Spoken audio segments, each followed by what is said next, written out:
जय गुरुदेव। एक बार देव ऋषि नारद अपने पिता ब्रह्मा जी के सामने नारायण नारायण का जप करते हुए उपस्थित हुए और पूज्य पिताजी को दंडवत प्रणाम किया। नारद जी को सामने देख ब्रह्मा जी ने पूछा, नारद आज कैसे आना हुआ? तुम्हारे मुख के भाव कुछ कह रहे हैं, कोई विशेष प्रयोजन है अथवा कोई नई समस्या? नारद जी ने उत्तर देते हुए कहा, पिताश्री ऐसा कोई विशेष प्रयोजन तो नहीं है, कई दिनों से एक प्रश्न मन में खटक रहा है, आज आपसे इसका उत्तर जानने के लिए उपस्थित हुआ हूँ। तो फिर विलंब कैसा? मन की शंकाओं का समाधान शीघ्र से कर लेना ही ठीक रहता है, इसलिए निसंकोच अपना प्रश्न पूछो, ब्रह्मा जी ने कहा। पिताजी, आप सारे सृष्टि के परम पिता हैं। देवता और दानव आपकी ही संतान हैं। भक्ति और ज्ञान में देवता श्रेष्ठ हैं तो शक्ति तथा तपाचरण में दानव श्रेष्ठ हैं। परंतु मैं इसी प्रश्न में उलझा हुआ हूँ कि इन दोनों में कौन अधिक श्रेष्ठ है, और आपने देवों को स्वर्ग और दानवों को पाताल लोक में जगह दी, ऐसा क्यों? इन्हीं प्रश्नों का उत्तर जानने के लिए मैं आपकी शरण में आया हूँ।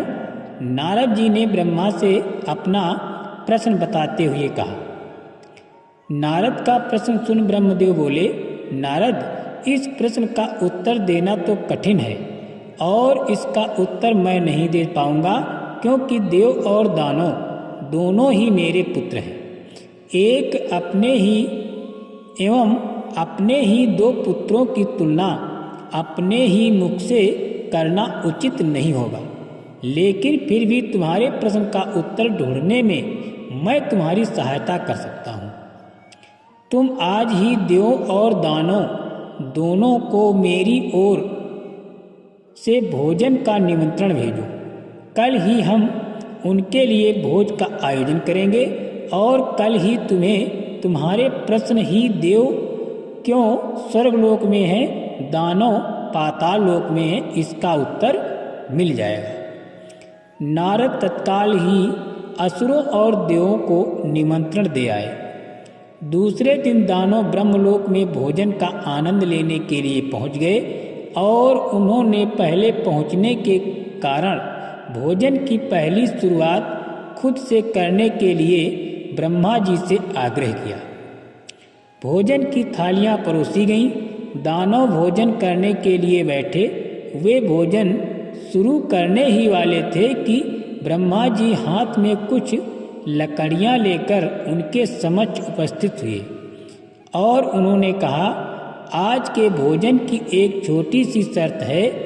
मैं यहाँ उपस्थित हर एक अतिथि के दोनों हाथों में इस प्रकार से लकड़ी बांधूंगा कि वो कोहनी से मुड़ नहीं पाए, और इसी स्थिति में सभी को भोजन करना होगा। कुछ देर बाद सभी असुरों के हाथों में लकड़ियां बंध चुकी थीं। अब असुरों ने खाना शुरू किया, पर ऐसी स्थिति में कोई कैसे खा सकता था? कोई असुर सीधे थाली में मुंह डालकर खाने का प्रयास करने लगा, तो कोई भोजन को हवा में उछालकर मुंह में डालने का प्रयत्न करने लगा। दानवों की ऐसी स्थिति देखकर नारद जी अपनी हंसी रोक न पाए। अपने सारे प्रयास विफल होते देख दानव बिना खाए ही उठ गए और क्रोधित होते हुए बोले, हमारी यही दशा ही करनी थी तो हमें भोजन पर बुलाया ही क्यों? कुछ देर पश्चात देव भी यहाँ पहुँचने वाले हैं।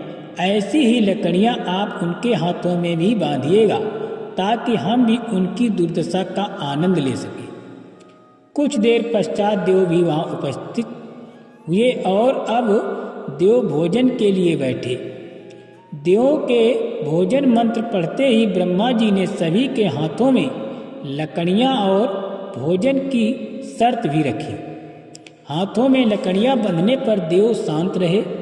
वे समझ चुके थे कि खुद अपने हाथों से भोजन करना संभव नहीं है, अतः वे थोड़ा आगे खिसक गए और थाली से अन्न उठा सामने वाले को खिलाकर भोजन आरंभ किया।